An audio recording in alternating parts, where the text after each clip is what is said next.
Hello and welcome to Japanese craft beer reviews. Today we will look at a beer that is, or a series of beers, two beers from a brewery that is in Belgium, and that is Hoegaarden. And this is a brewery, I'm going to go through the history of it real briefly before we get to the beer. We're going to look at two of their beers. The first one is their regular wheat beer, or wit beer, and the second is a variant of that. It's called Rosée, made with raspberries. Hoegaarden has a very long history. The area where it's located in Brabant, which is east of Brussels, has records of brewing in the area from the 1400s. And apparently in the 19th century there were actually 13 breweries in the village there, Hoegaarden. And but over time, as taste changed, in 1957 the very last one closed, and a young man who was actually in the milk delivery business named Pierre Celis, who also knew the brewery and apparently had some experience working there part-time, or learned a little bit about it, decided that he was going to revive the style, and in 1966 he did. He bought a facility and started brewing there, and he later moved to the U.S. There was a series of kind of influence from what was called interbrew, which kind of helped him out for a while, but apparently had a little bit too much influence, and they apparently bought in and were changing things more than he liked, so he sold out to the group which Ambev, which later became part of AB InBev, Interbrew. In 1989 he sold to Interbrew, and he moved to Austin, Texas, and began brewing his own beer again. And that brewery was also bought out by Miller, and Miller apparently has now sold the equipment to a brewery in Michigan, and Celis is also selling his beer, his American wit beer, back to Belgium as a kind of Texan beer. So very, very complicated.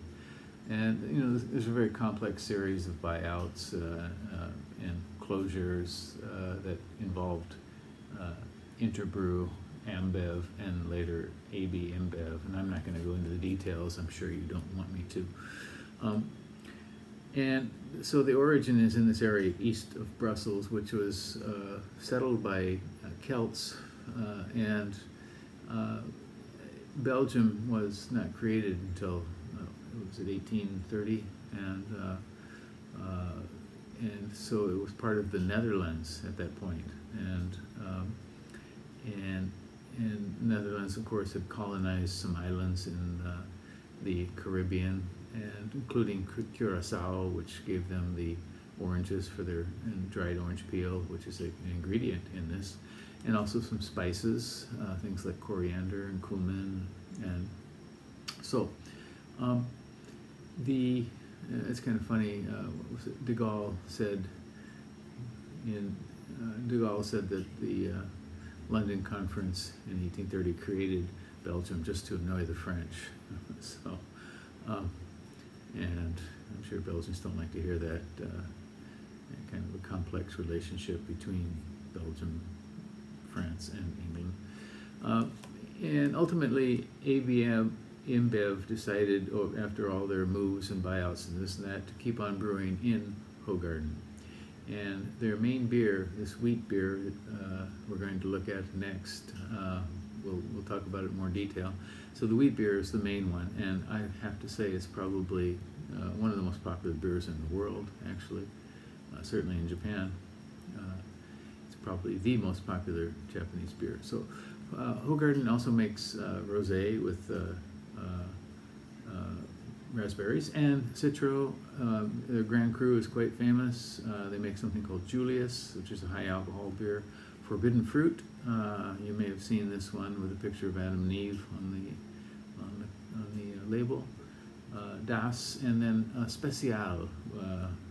So a variety of beers, some very interesting and some not.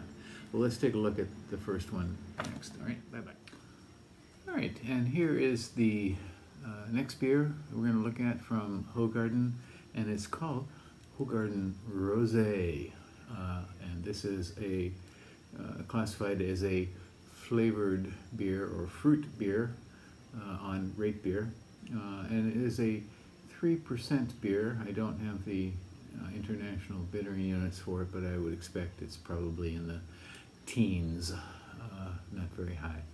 And this beer on RateBeer has 800 ratings, an average of 2.59, not very high, an average a percent of 8 for all beers on RateBeer, and 18 for its style, which is fruit beer. On Untapped, it has 26 ratings.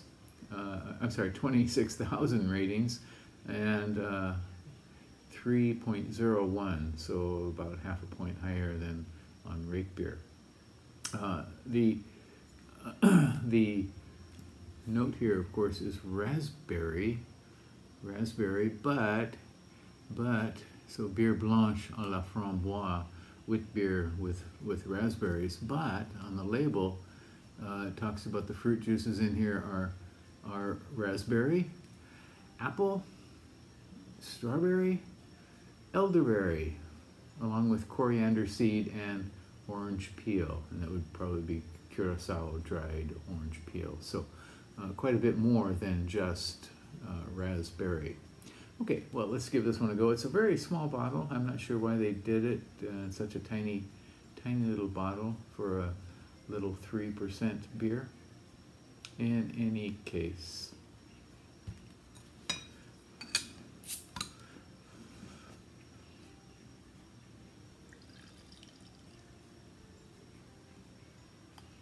okay,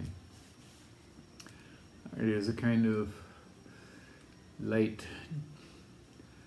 jam, pinkish jam colored, very hazy, half a finger of bright white head, and look at through the light.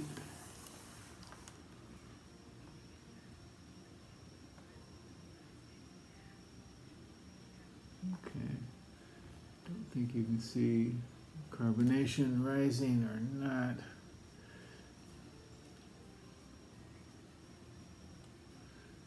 Maybe not. In any case, there is quite a bit of carbonation going up. Let's give it a go. Okay, definitely raspberry is the main ingredient here. And I assume this has unmalted wheat.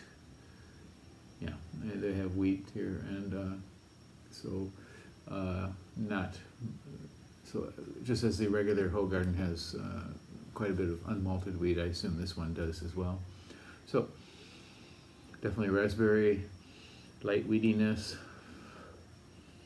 something that seems almost a little bit lactic.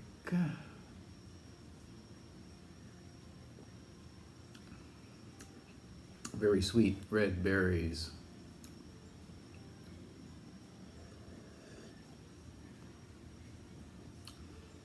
In mid-palate, it kind of jumps out as something light and soapy, some sugar, and a very thin, sweet finish, some kind of a very light, astringent tanginess on the tongue. Thin, medium body, just a little bit astringent. This is okay, not terribly interesting. This could be a great beer for a nice hot day. I wouldn't think it's a beer you want to sit down and have, 3 or 4 of, definitely. It's just way too sweet. Not cloying exactly, but the sweetness is definitely an element here. Very pleasant, but I understand maybe now why they put it in such a small bottle. You probably don't want more than this. Once again, this is called Hoegaarden Rosée a fruit beer from Hoegaarden, which is owned by AB InBev, Anheuser-Busch InBev, and it is a 3% fruit beer. So if you've never seen it, you might want to give it a go, especially if you like fruit beers, or you may not want to give it a go. All right, that's it for now. Please take care, stay safe, and I'll see you next time. Bye-bye.